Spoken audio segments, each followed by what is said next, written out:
First, remove the 4 bolts holding on the bearing retainer. Make sure the shims stay with the retainer. If the bearing race comes out with the retainer, it's no problem, just insert it back in the transmission. Unscrew the new bearing retainer from the throwout bearing, and insert the old shims into the new retainer. Make sure both sealing surfaces are clean.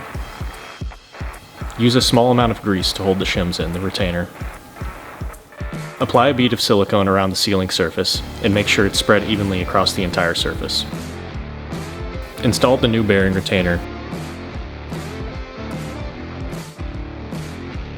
and torque the bolts to 15 foot-pounds.